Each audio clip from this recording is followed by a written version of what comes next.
मोदी जिंदाबाद, Indian army जिंदाबाद, वंदे मातरम, भारत माता के, भारत माता के, भारतीय सेना जिंदाबाद, भारतीय सेना जिंदाबाद।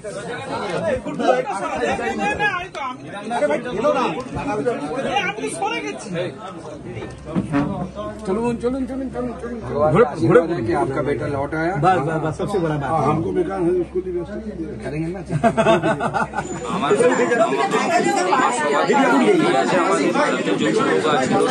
আশীর্বাদ ছিল যায় আমি যখন সেনাতে নরেন্দ্র মোদী আপনার গৃহমন্ত্রী অমিত শাহ আর রাজনাথ সিং থাকলে আমাদের সেনাতে একটা গর্ব আছে, তখন থেকে আমাদের ভয়ও লাগে না আর দেশে চাকরি করতেও ভালো লাগে। এনাদের জন্য উনি আমাকে এখানে আজকে ওখান থেকে ছাড়িয়েছেন।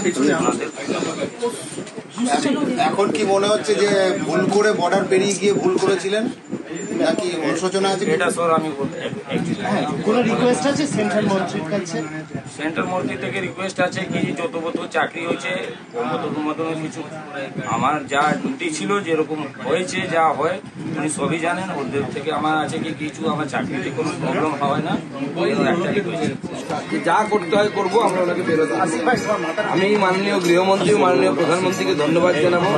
ওনার অফিস যেভাবে রেসপন্স করেছে, উনি তো স্বাভাবিকভাবে ব্যস্ত মানুষ, ভারতবর্ষের হোম মিনিস্টার, ওনার অফিস যেভাবে কাজ করেছে আমাদের প্রত্যেকটা রিকোয়েস্ট পাঠানোর পর, এমনকি ওনার স্ত্রী গেছিলেন অফিসারদের সাথে দেখা করার সময়, তার ব্যবস্থা, তার অফিসারদের সাথে কথা বলা, আমি বিএসএফ এর অফিসারদেরকে হোম মিনিস্ট্রিতে জানিয়েছিলাম, ওনারা জানানো।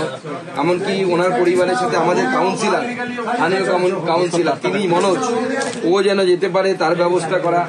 এক্ষেত্রে মাননীয় গৃহমন্ত্রীর অফিস অত্যন্ত কাজ করেছে, ভালো কাজ করেছে।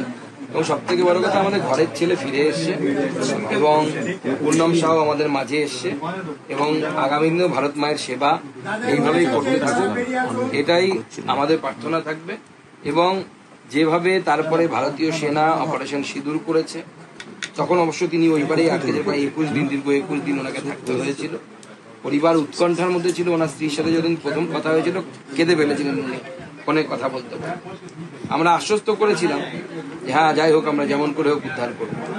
মাননীয় প্রধানমন্ত্রী এটা প্রতাপ, আমি বলবো যে এর আগেও বর্ধমান ওই পারে ফ্লাইং কমান্ডার ওই পারে পড়ে গেছিলেন কোনো কারণে, ওই পারে চলে গেছেন অভিনন্দন বর্তমান, তাকেও যেমন আমরা ফেরত এনেছিলাম, আমরা পূর্ণম সাউকে ফেরত আনতে পেরেছি। এটা আমাদের জন্য বিরাট বড় অ্যাচিভমেন্ট, ভারতবর্ষের অ্যাচিভমেন্ট, 140 কোটি মানুষের এটা সাফল্য।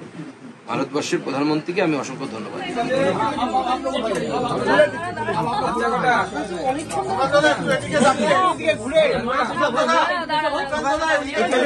আমাদের ভিডিও ভালো লাগলে লাইক এবং শেয়ার করুন। কমেন্ট সেকশনে গিয়ে জানান আপনাদের মতামত। আরো ভিডিও পেতে আমাদের চ্যানেল সাবস্ক্রাইব করুন এবং প্রতি মুহূর্তে খবরের আপডেট পেতে প্রেস করুন বেল আইকন।